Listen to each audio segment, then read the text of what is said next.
exciting. I'll speak more formally when everybody's joined in and when we kick off at 2 p.m. But it's nice to see so many of you already.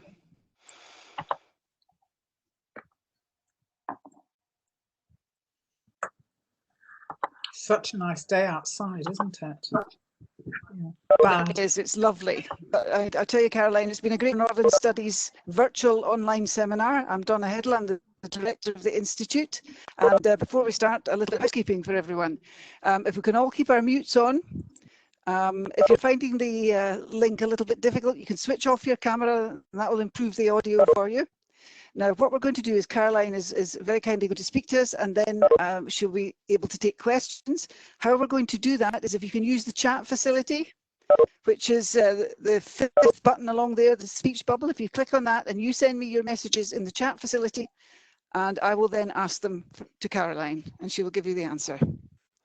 And we're very much looking forward to hearing Caroline speak today. And she hardly needs any introduction, of course, but Caroline Wickham Jones studied archaeology at Edinburgh University. She's a fellow of the Society of Antiquaries and a much valued visiting reader at the Institute for Northern Studies. The absolute authority on anything to do with Orkney archaeology or archaeology in Scotland or Ireland or Scandinavia, the author of more books than you could shake a stick at, and we're absolutely delighted that she's joined us today for this inaugural lecture. So without further ado, I shall hand over to Caroline. Thank you very much. Well, first of all, I hope that everybody can hear me okay. And I am going to give you a general, non-academic, but an introduction to the archaeology of Orkney, and why I particularly like it, why I think it's special. So I think I will just get started. So Orkney, oops, let me on here. Yeah. It might take the slide changes might be a little slow, but hopefully will come up. And I would just say again, I might remind people, as new people join, if you can make sure that your microphone is on mute, that will make the sound better for everybody else. Thanks very much. So I'm an archaeologist. I live and work in Orkney. A lot of my work is based around Orkney archaeology, but some of it is based elsewhere and putting Orkney into its widest context and things. I know that most of the people who are watching live will have a good idea of where Orkney is, but I thought it's always useful just to start with a map, help us get in some perspective. Nice to see a satellite picture and so on. So to start with, just an image of where Orkney is and what it looks like today. Now, Orkney is quite a special place. It has long occupied a place of some significance in our ideas about archaeology, not just archaeology in the United Kingdom, but in many ways archaeology around the world. And when I used to work as a lecturer for Aberdeen University, that was kind of a favorite essay question to set the students, which was, why is Orkney archaeology special? Is it just an accident of preservation? Does Orkney just show us what would be elsewhere that we're missing? Or is it something about Orkney itself? I'm not sure that I really have any answer to that, but hopefully this lecture will help you think about your own ideas and help you assess it a little bit. Yeah, it's Caroline Wickham Jones. Caroline Wickham Jones is the authority. If you can, when people join in, if you're a new person just coming into this lecture, if you can make sure that you keep your microphone muted, then that just helps the sound quality for everyone. That's great, thanks. So the first thing to say about archaeology in Orkney is that there's an awful lot of archaeology about. that there are lots and lots of sites. And here I've just put up the results from one particular field survey around one tiny bay. And in fact, they were only looking for a very specific type of site. They weren't even trying to map all of the archaeology in that particular bay. But hopefully that gives you the idea that more or less wherever you go in Orkney, you're going to find a lot of archaeology. So for the archaeologists and those of us who are interested in the past today, there's a lot of nice things to play around with. And not just the number of sites, but it's the fact that we're still able to find sites. You might think that because we've got lots of sites that we kind of know everything that there is to know. But in fact, that isn't the case. We're still finding new sites, and those sites are still changing our idea. Of course, with time, our techniques of doing archaeology also develop. And so that means that our theories and our understanding can change. But one thing that makes Orkney very interesting compared to many other parts of Scotland is that in fact preservation levels are also very good here.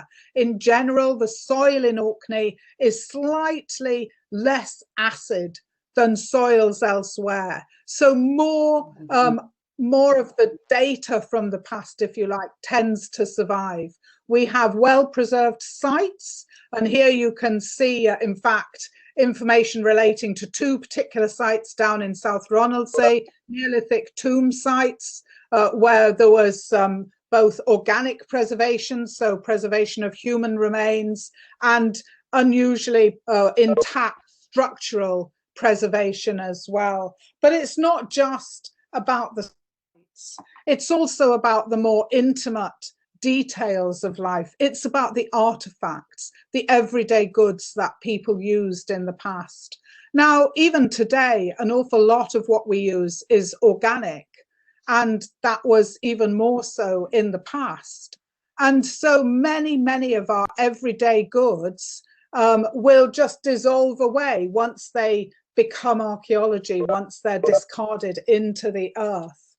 But because the soils in Orkney are less acidic, that process of decomposition takes place much slower. And that means that we really have a lot of very interesting detail about life in the past. We have artifacts and things that you just don't get elsewhere. And I just put some pictures of some of my favorite pieces up on the screen. At the bottom, you've got a little piece of Neolithic string. Well, Stone Age string, about 5,000 years old. That's very, very unusual. You've got a few little paint pots from Scarabray, and then the beautiful Venus figurine from another Neolithic site at Links of Outland in Westray. And then the Orkney hood, both the original and a replica, which the wee girl is wearing. These sort of things are really very unusual in archaeological understanding anywhere else, and they help us to get a more personal glimpse of life in the past here in Orkney. And so really, when we look at these monuments, at the suite of archaeological remains we've got in Orkney, in some ways, yeah, you're just finding the same types of site that you might find anywhere. You find houses from the past, you find burials from the past, that sort of thing. But the interesting thing about Orkney is that we're also getting types of site that we just haven't yet discovered and explored further south. I'm pretty certain that these types of sites like the Ness of Brodgar, big ceremonial sites, for example, that they must exist further south. But imagine if they're not built of stone. Here in Orkney, they've survived particularly well in unusual detail. If you have sites like this in other parts of the United Kingdom, built perhaps of timber or turf, other types of building materials, they will be much more difficult to recognize. And so in some ways, perhaps Orkney can help us look for things elsewhere.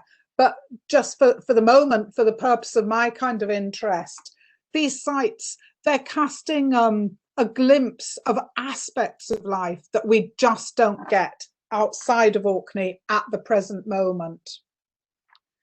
And then you've also got, it's not just about the archaeology that's here, but you've got some of the people who've studied it. And right from the start, I think because archaeology in Orkney has always had kind of interesting label attached to it, you've got the involvement of some very big names in the world of archaeology. So you've got people like Gordon Child, an Australian who came over and made a career as an archaeologist in the United Kingdom in the early years of the 20th century. And he came up to Orkney. He worked on many sites, Skara perhaps being the best well known.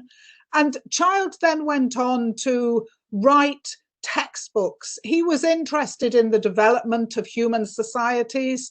And in those days, he was looking for kind of almost like laws of the way in which communities had developed. And he wrote these up into textbooks looking all around the world, kind of the development of human societies.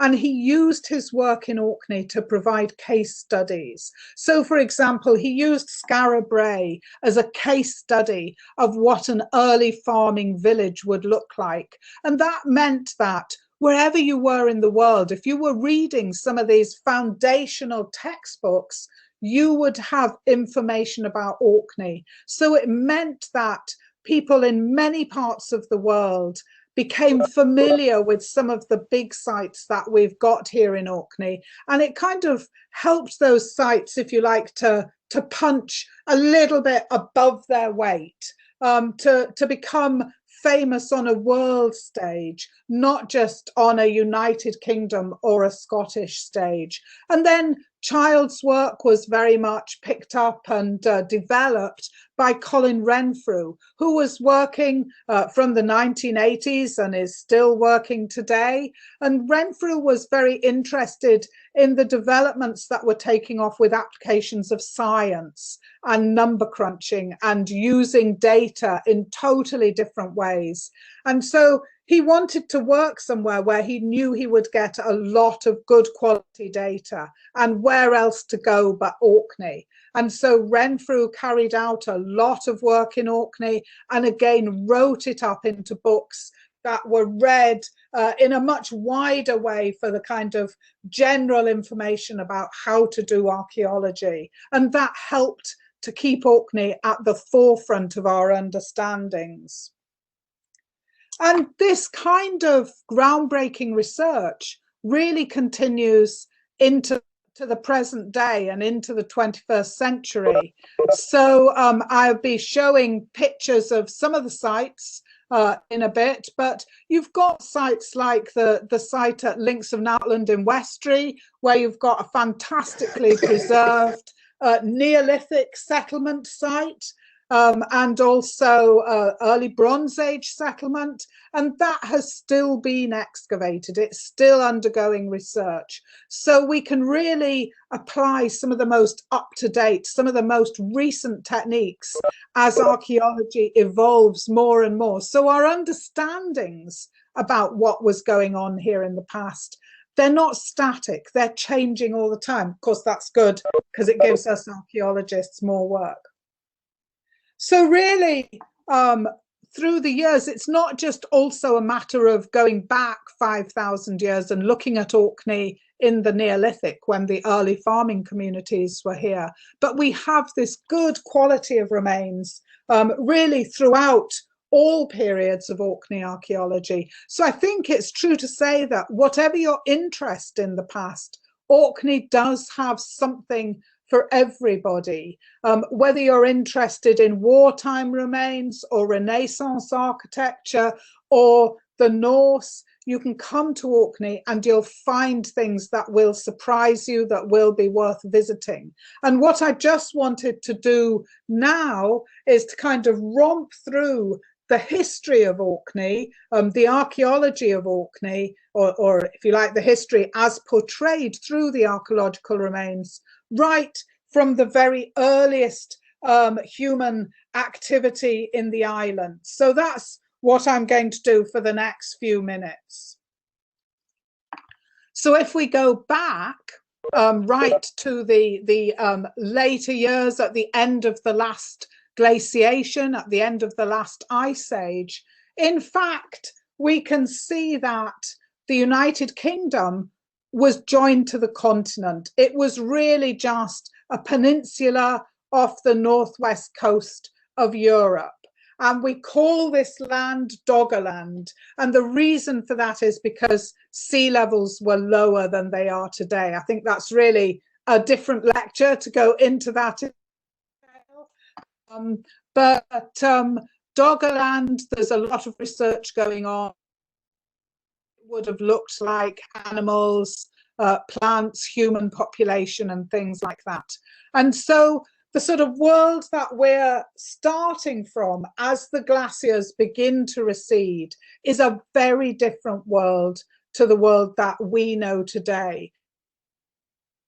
As the glaciers, ice sheets diminish, sea levels are rising, and the world, I think that's another thing that we need for the very earliest settlers who are around, is that they're living in a changing world. We've been very lucky in our lives. We've seen a sort of fairly static world around us for the last few centuries. For the people who first came to Orkney 10, 12,000 years ago, that wasn't the case. Sea levels were changing, the land was changing, the environment was changing. And that's really when really come to its own. So Orkney does have evidence from these very earliest days, but not very much. We know that the first human groups arrived in Orkney about 12,000 years ago, towards the end of the last great ice age, but they trod very lightly on the land, and they may not, in fact, I think it's very likely that they weren't living here permanently. They were exploratory groups, probably groups of hunters following prey species like reindeer, or working their way around the coasts of Doggerland, following species like seals as the coast opened up. And so they gradually explored further and further out. They came to Orkney, they left very little mark of their passing, but we have got a few stone tools that they dropped, which handily tell us that they were here. I think we have to develop different ways of looking for their sites, because it may well be that a lot of their sites don't bear the kind of conventional archaeological markers, if you like. They were just passing through the landscape. But by the time these first people come to Orkney, we do know that Orkney would have been an island. So we know that they have watercraft. They must have been crossing, at least from the north coast of Scotland. When they came to Orkney, Orkney was 2 islands, not the archipelago that we know today. So although Orkney is an island, sea levels are lower. That crossing between Caithness and Orkney is smaller, narrower than it is today, possibly with strong currents and things. So not necessarily an easy crossing, but of course people are keen to come. They can see a landscape, they want to know what's out there, and so they come over to Orkney. And they then move on, other people come, they pass on information in stories and news and things, and Orkney gradually becomes somewhere that people get to know better and better. And so with time, as we move away from the end of the last ice age, the climate improves, the landscape changes, sea levels continue to rise, and human groups, they become more numerous. They begin to settle down a little bit into territories. But these people, they're not yet farming. They're still groups of hunters, gatherers. They're living off the land. They're moving around in a very kind of sophisticated way around a territory, making the most of the resources that they can find, not just for food, but everything. has to come from the land around them, their shelter, their clothes, everything. They're skilled seafarers. We see that from other sites. We've got sites all the way across the northern coasts of Europe now. They're as at home on the water, on the land. Of course, the coast provides a lot. It provides shelter, food, all sorts of different things. They really know how to make use of the world in which they live. But again, their footprint is light. By and large, these early sites, these Mesolithic sites, are not particularly spectacular to visit. They tend to look just like a muddy field, or given that it seems to be usually raining when anyone decides to excavate one. Here you can see a site in Stronsey, Link's House, so Stronsey being one of the northern islands in Orkney. This site is about 9,000 years old, and it was excavated 10, 15 years ago, and provided evidence for a group of shelters. People had been passing through, perhaps returning to the site to make use of the resources they found there. But I think you can see that it's a very different thing from that sort of picture on the screen to this reconstruction of the Mesolithic way of life, which was done for the Tomb of the Eagles down in the south of Orkney, but to try and give an idea of the way in which the landscape at the time would have had more woodland and the sort of lifestyle, the sort of activities that people are undertaking. So archaeologists are really interpreting a very kind of forensic suite of evidence, if you like, to draw up these pictures. And then about 6,000 years ago, so about 4,000 BC, we begin to see the first signs of farming communities. Now, for a long time, the changeover from your hunting communities to the farmers has been hotly debated by archaeologists, with people arguing about whether the evidence suggests that this way is just a lifestyle that's adopted, or whether it suggests incoming peoples.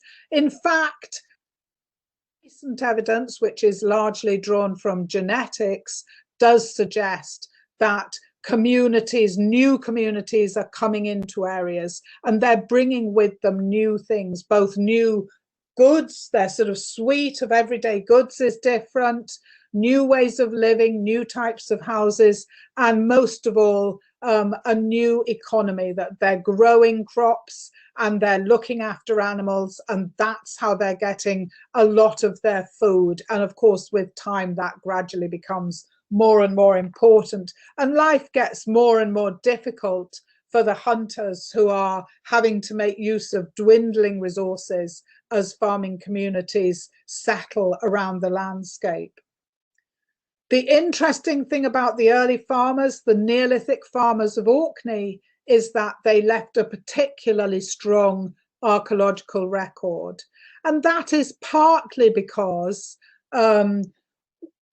once you move away from the very earliest settlements, they're tending to build in stone. There's various reasons for that. Some of them are just kind of practical, that as the woodland diminishes, it becomes easier to build of stone, but there may be other reasons behind it as well, to do with wanting to leave a more permanent, a more lasting mark on the landscape. It might be to do with a very different relationship with the world around you and the resources within it. And these farming communities settle down.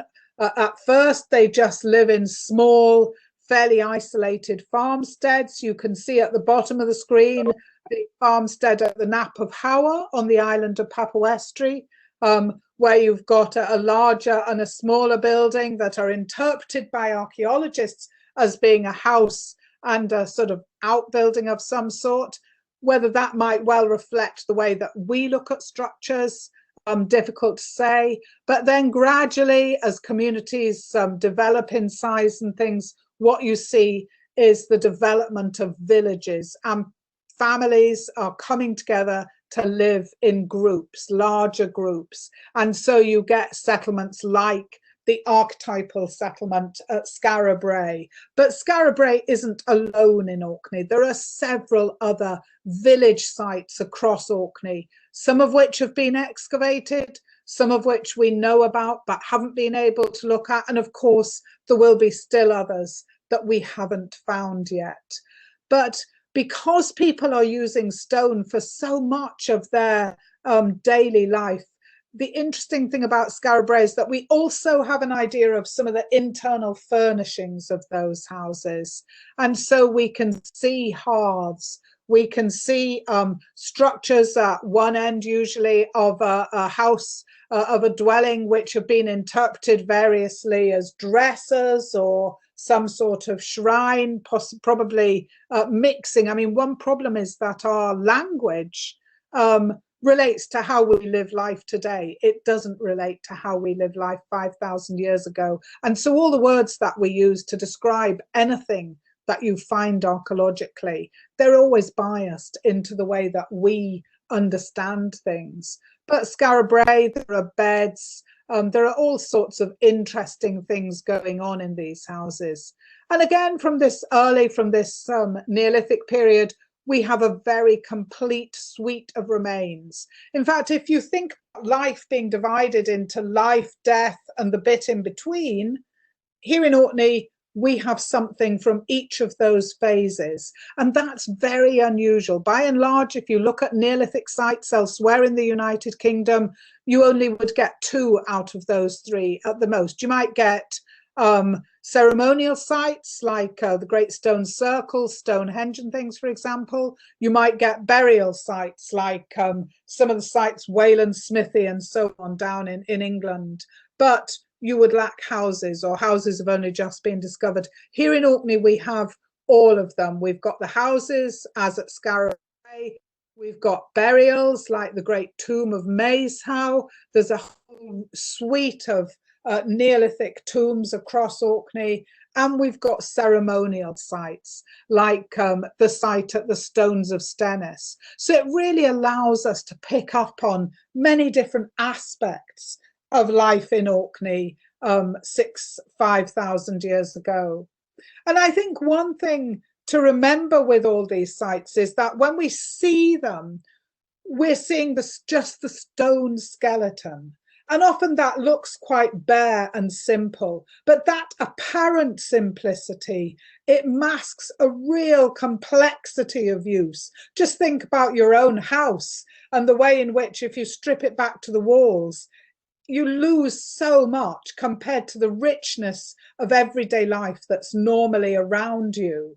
And that's the same for Neolithic Orkney. And so you can see here in this reconstruction of the little tomb, one of my favourite sites, the tomb at Unston, which is a fairly typical Neolithic tomb. But there's so much going on that beyond just burial. We might call something a tomb, but it's as much for the living. It's about things going on inside that structure that are to do with and relate to the dead, but they're so much more than just a home for the dead. It would be like trying to define a church by just calling it a marriage centre. You'd be losing so much more. There's so much more goes on in our churches, whatever, today. And that's really the same for our Neolithic sites.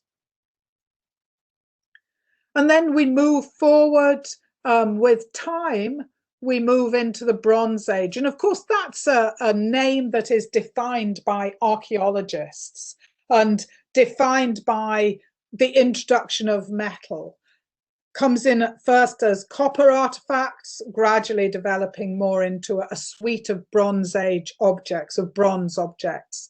But really, I think it has to be said that if you were a farmer up here in Orkney, particularly at the beginning of the Bronze Age, you probably wouldn't have been aware of any difference. You certainly didn't wake up one morning and think, oh, I'm Bronze Age now. I must rush out and get some bronze spearheads.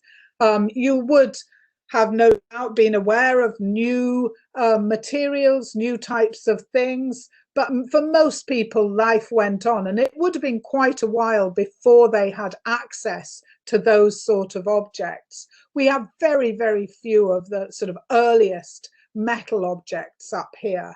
And even assuming that we've only found a tiny proportion of them, it's still enough to show us that, you know, life for the farmers in Orkney goes on. What you do see, you see some changes by and large. The villages begin to disperse, settlement becomes more dotted around the community. There's various elements of climate change going on and things. But we do in Orkney have a good suite of Bronze Age sites. By and large, they haven't received quite as much attention as our Neolithic sites, but they are there, and increasingly people are starting to look at them. We've got houses, like the houses in Westray at Links of Nautland. We've got burials, many Bronze Age burials in Orkney today, and we know many have been destroyed. And some of the big ceremonial sites go on in use at least into the early part of the Bronze Age. So the Bronze Age record is definitely here, and I would say kind of ripe for study. I think there's a lot of work we need to do there. And then we forward in time again to the Iron Age. Again, we've got a great suite of archaeological remains. What you see in the Iron Age is you see life starting to get more complex. Population increases, you see increasing hierarchy, increasing stratification of society, you see links to the outside. Now, we've had those right since the early farmers, and obviously since the hunter communities. But what you see at sites, for example, like the Broch of Gurness on the screen there, it's a village site. It's got a big house, a sort of larger structure in the center, and you begin to see that people are importing exotic goods from the outside. There's a concept of wealth beginning to develop. So life's getting much more kind of complex. Societies get more complex. And the Brochs of Orkney, well worth studying.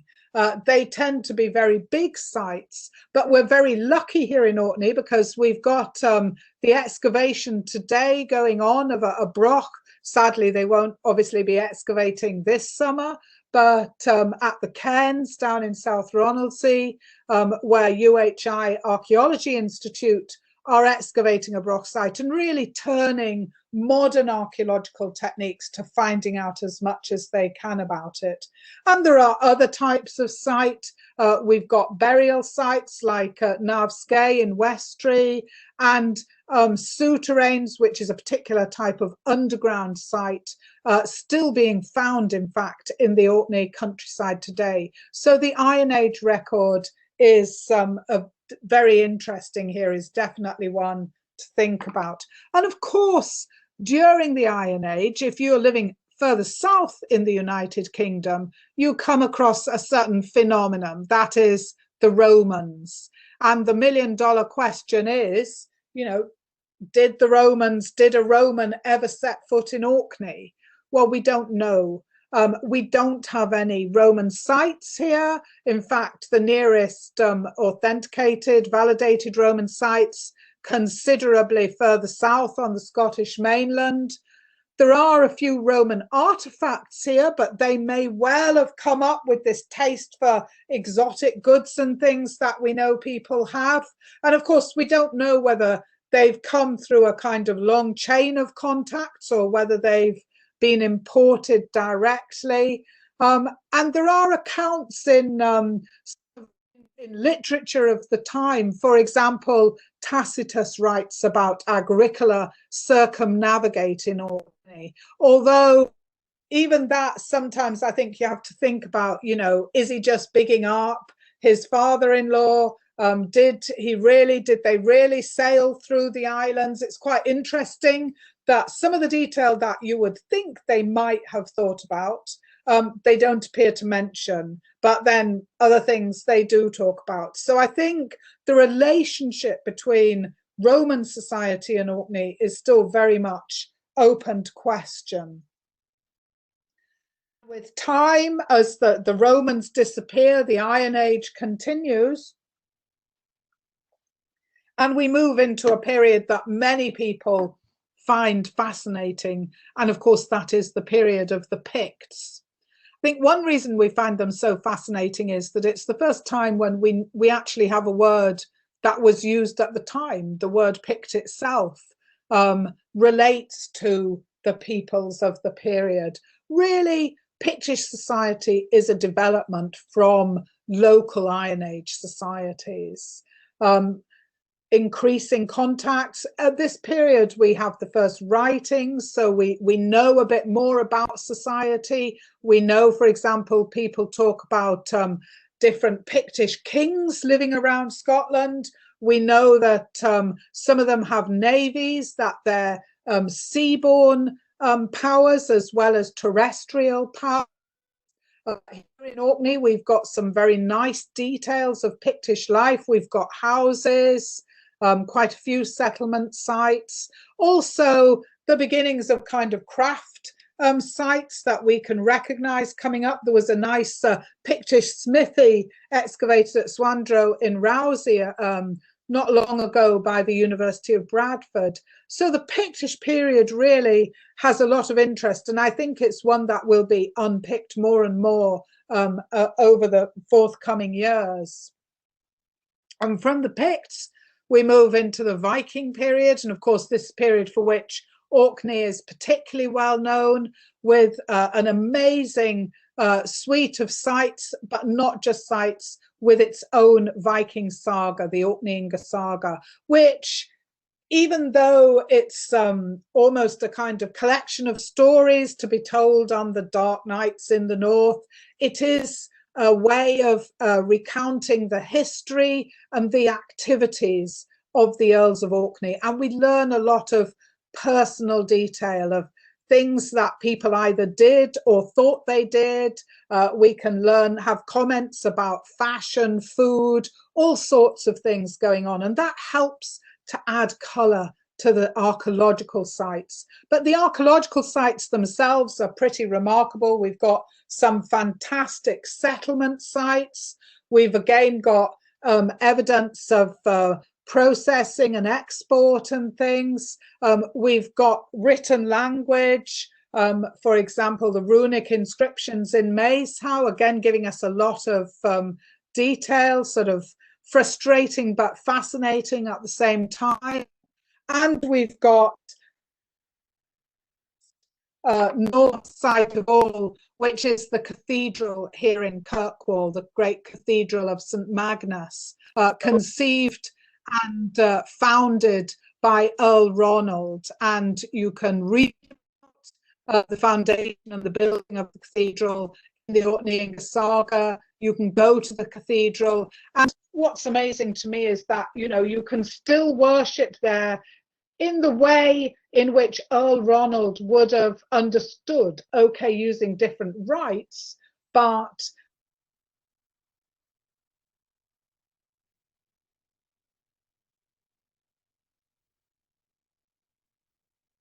to go and spend time.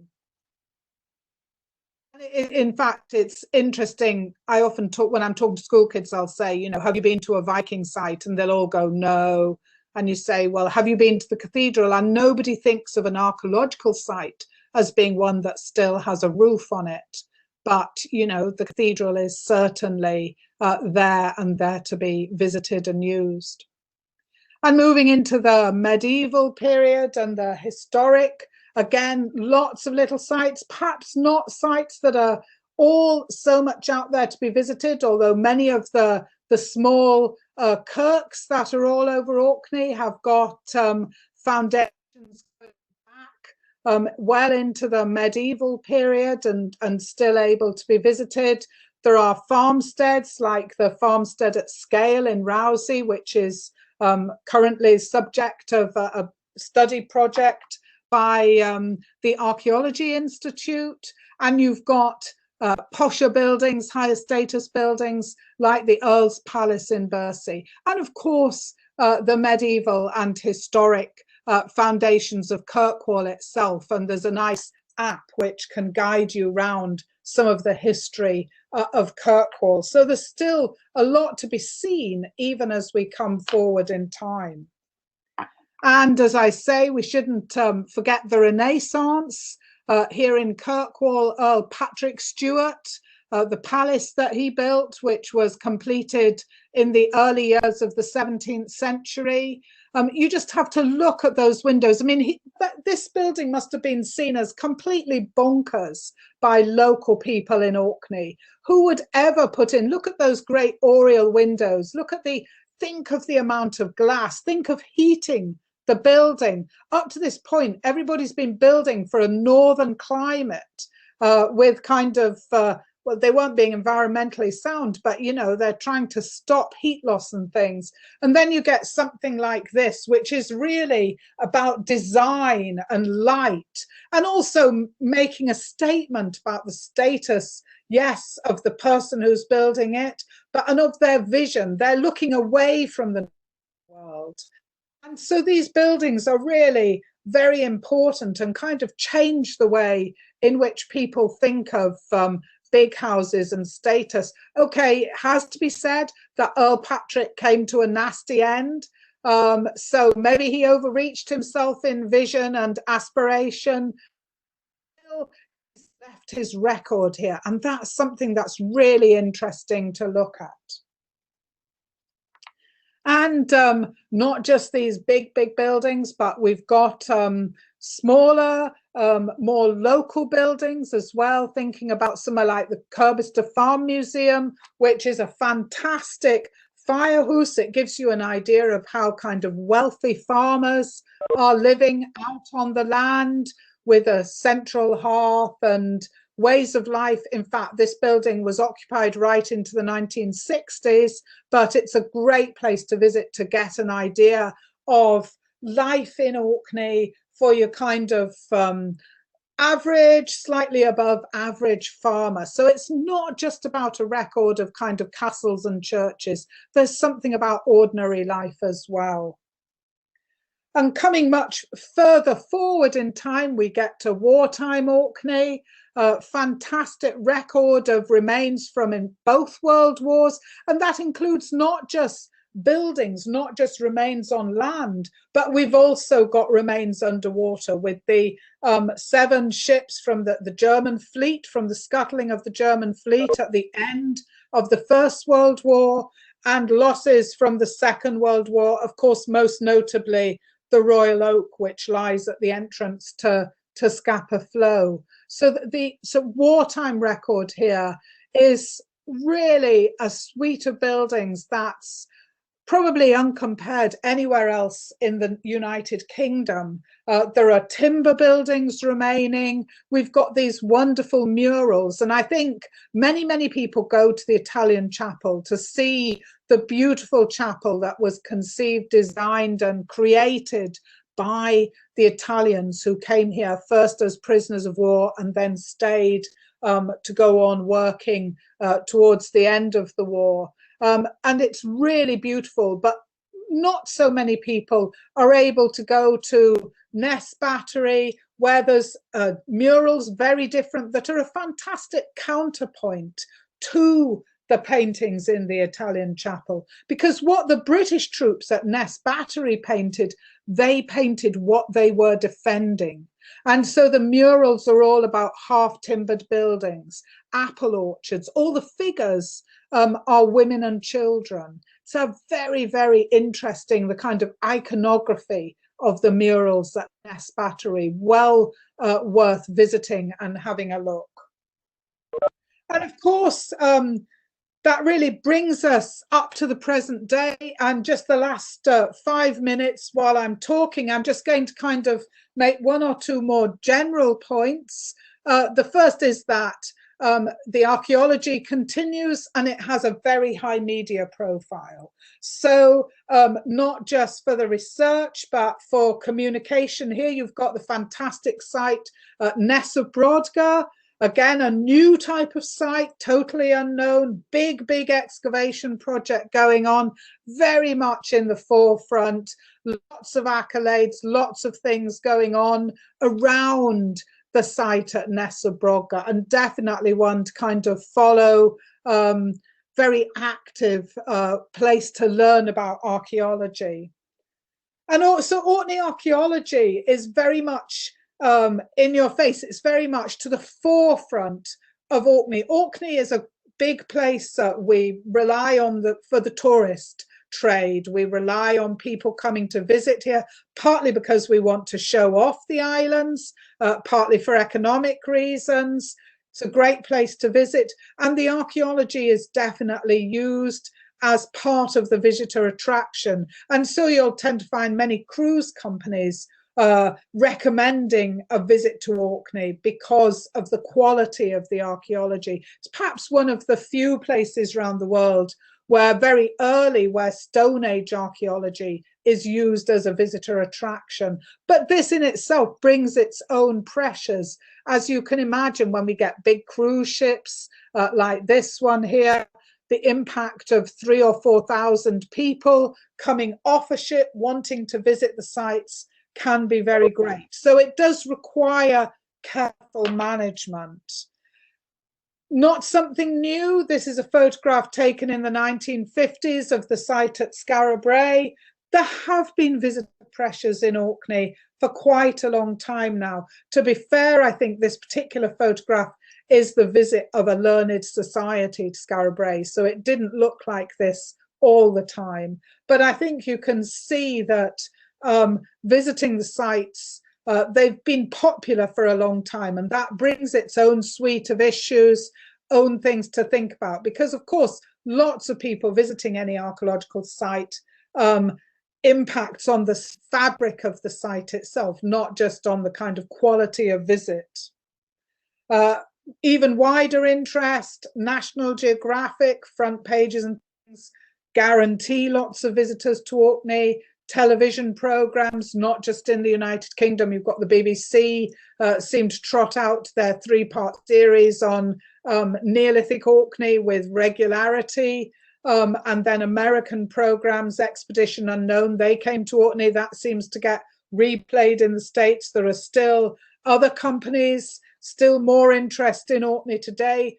For every television program that takes place, that will add to the visitor load, which is a good thing and a bad thing. It needs to be managed carefully. And one of the main things to think about is how to improve the visitor experience, perhaps reduce the pressures on the honeypot sites, maybe get people away to less well-known. But of course, then they need interpretation. And most people want to come to the big name sites precisely because they are big name sites. So it's a complicated matter, working out how to manage things as we go forward into the future. And of course, one of the big things is the accolade of a World Heritage designation. That lifts Orkney archaeology up to some of the best in the world, but equally, that brings its own pressures. It can bring more visitors. It brings more responsibility, things like that. And, you know, it has to be said that our management issues, sometimes they vary as well. This is a picture from the 20th century, obviously, when people had very different sort of management issues at time, similar to the area around Stonehenge. The area around the Ring of Brodgar was deemed to be suitable for tank training, for different types of things. I think we would take a very different view today, but it's important to remind ourselves that whatever we do at any one time will be judged in the future as well. And as we think about the future and moving forward, we've got future threats, particularly increasing issues related to environmental change, climate change, rising sea levels, increasing storminess, coastal change. Those who know Orkney, in the top right-hand corner of that picture, there's an image of Skara Brae as it was when I first came to Orkney. I was working as a student on the excavations at Skara Brae in the 1970s. And you can see in the back of that picture a big, big mill. Well, that mill has long, long gone, and the coast has eroded well back. So looking after these sites many of which are right on the edge of the shore, is going to be something of increasing urgency over the decades to come. And it has to be said that archaeology in Orkney is still popular. I mean, I hope that for people who are listening in who haven't been to Orkney, that you might be enticed to come here and visit the sites, learn a bit more about them. Whether or not you think Orkney is special or different to other places, that is something for you to think about, but it's definitely worth a visit. And so thank you very much. I'm open for questions. Donna, I'll turn over to you. Thank you very much, Caroline. You've expertly whisked us through centuries of knowledge almost at the speed of light. Absolutely fascinating. Thank you. Now, what we're going to do, folks, and for those who weren't in at the beginning, is if you look at your chat facility along the bottom of the screen, you should see the fifth thing along is a little speech bubble. If you click on that and type in your question, I will ask it for you to Caroline. And just to get the ball rolling while you whisk your questions in there, I will ask Caroline a question. You're talking about coastal erosion and so on, Caroline. Just how has the climate changed in Orkney since earliest times? What kind of phases have we gone through?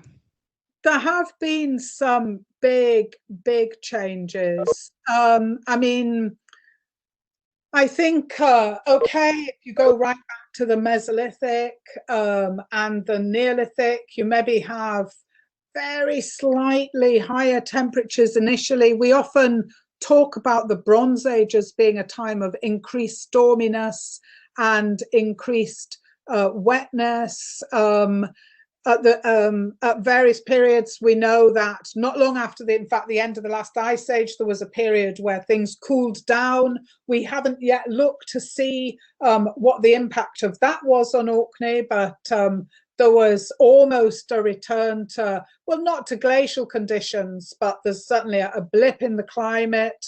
I mean, the climate can change over time anyway, without people messing around with it. I think we'll all be vaguely familiar with ideas that, you know, Dickens was writing during a time when there were frost fairs on the Thames. Again, it was a colder period. And so Orkney hasn't been immune from that. Yeah, we've seen kind of climate going up and down. So, for example, in the Bronze Age, you get, there's a period when the climate's actually slightly better and farming extends upland. And so we do get some Bronze Age farmsteads and agricultural remains moving sort of up onto slightly higher land, but it doesn't last very long. And similarly, again, in the medieval period, I think around Orkney, we're all familiar with some of these ruined farmsteads quite high up the hillsides, where you might think twice about trying to have a farmstead today. So in some ways, the archaeology can help to give us, you know, a sort of mute testimony of that. Yeah, and so what does cause the coastal erosion then? What is that? Is that warmer climes or colder climes? I'm not an expert in this area, so I think the coastal erosion is affected by many things. So it's affected slightly by rising sea levels, but in fact, if the sea level is rising quickly enough, it will tend to inundate the coast rather than erode it. The coastal erosion largely impacted by increased storminess and winds and increased energy in the water, in the waves that are hitting Orkney. So if you think about the bits of the coastline of Orkney that's exposed to the Atlantic, for example, where the waves have a very long reach so that they can build up a lot of energy before they hit the coast. And ironically, if you have a coast where sea level isn't changing, then that particular stretch of coastline will be exposed to those high energy waves for long periods, for centuries, if you like. And then, of course, you know, you have to think about, okay, so the other thing is the geology. What are the areas of coastline where we've got slightly harder rocks and areas where we've got softer geologies? And you can see that up and down the west coast of Orkney, where you've got areas of harder rocks, and then bays like the Bay of Scale or Marwick, where the energy in the sea has been able to exploit a weakness in the land and erode its way in. So, I mean, one thing that, you know, you would need to do if you wanted to look at this in a management way is kind of draw up almost like a traffic light system around Orkney, looking at the energy of the waters hitting particular stretches of coast, looking at the geology, and from that you could construct a scale of vulnerability and flag up areas that would be likely to be more vulnerable to coastal erosion, and then overlay it with areas of high archaeological interest, for example. Thank you, Caroline. Talking about management, I have a question for you from Lynn, and it is, there's been some controversy in Orkney over the past few years due to the number of visitors trampling over the World Heritage Site. This year, this looks unlikely to happen. So do you think that the World Heritage Site will benefit greatly from a year off? Yes, I think it will, although it's not just a question, it's not quite as simple as that, is it? Because it's not just about letting it go feral for a year. Unfortunately, because the World Heritage Sites are heavily visited, their landscape is quite fragile, their state. And so if you're someone who lives in Orkney, you'll be very familiar that the Ring of Brodgar, there's a kind of movable system of fences, and they've been working very hard because the soil there is quite thin. The surface of the site is very fragile, and so they're kind of trying to make sure that the path doesn't erode too much, that it moves around. And so even without anyone on it, you don't just want kind of uncontrolled growth. It still needs monitoring, still needs careful management. But I think, I mean, given that people are one of the main factors in the poor quality of the sites, removing people from the equation will help. But unfortunately, we've still got, I mean, at the moment, we've got particularly dry conditions. If we then got particularly wet conditions, that would still need careful monitoring and possibly management. But yeah, I think it will help. Yeah, well, the questions are coming in now. So the next question is, given that we're sitting here in lockdown and so on, is there much archaeological evidence for disease throughout the centuries? I realise that's a big and sweeping question, but Kim asks this question. There is, and some of it's fascinating. So there's increasing ability to look at human bones and look at disease. And really every study that's done doing that finds some new indicator or some new information. And we're so lucky in Orkney because particularly from the Neolithic period, we've got a fantastic suite of human bones. Now, we don't have every person that ever lived in Neolithic Orkney. We probably don't even have 10%, probably not 1% of those people. But even so, we have got a lot of human remains. And so there have been various studies done looking at different types of disease, looking at accidents, at violence and things. So for Neolithic Orkney, that's definitely something that's worth reading. There are some papers, particularly by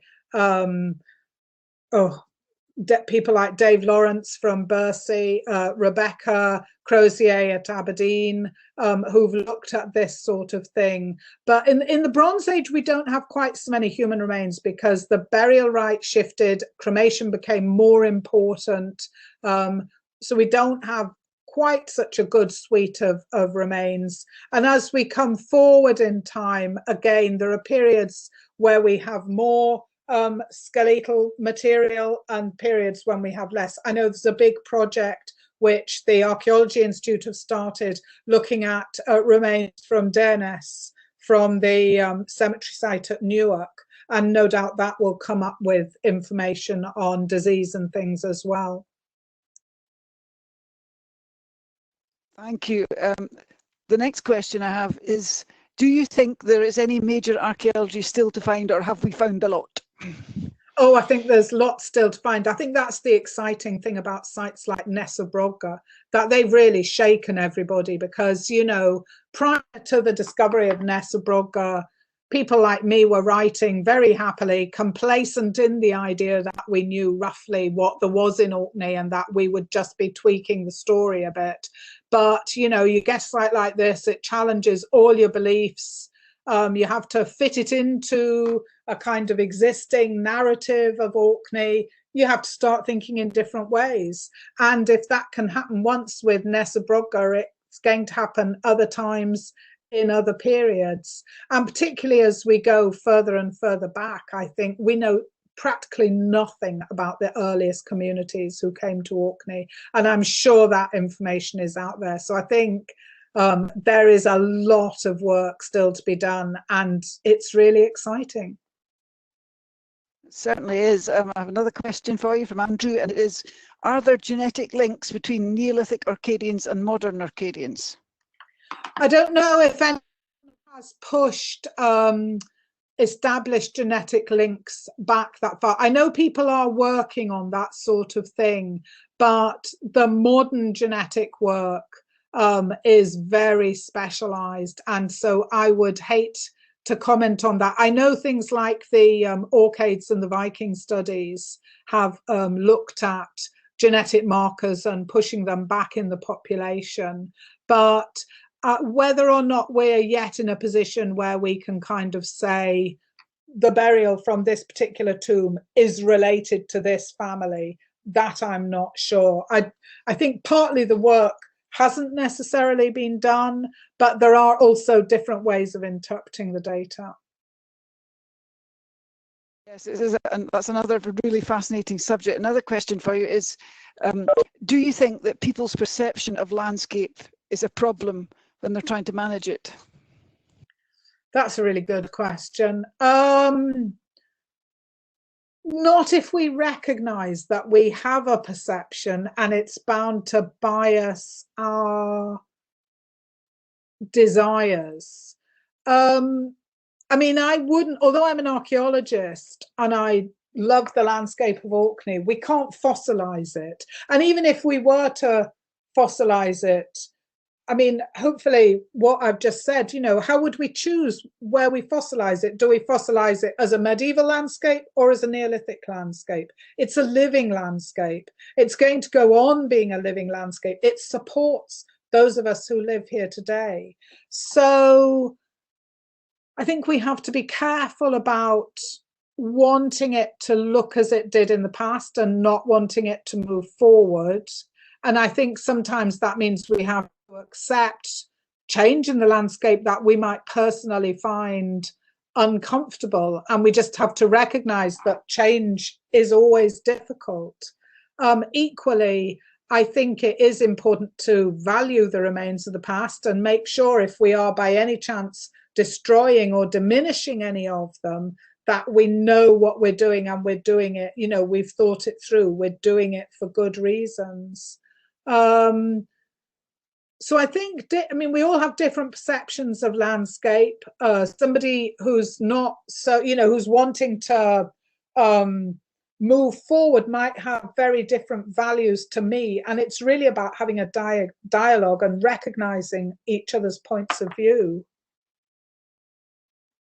Yes, I think that's very true, and people are often astonished. I mean, that's why it's so useful. You're talking right the way through the years. They're astonished that the landscape has in fact changed.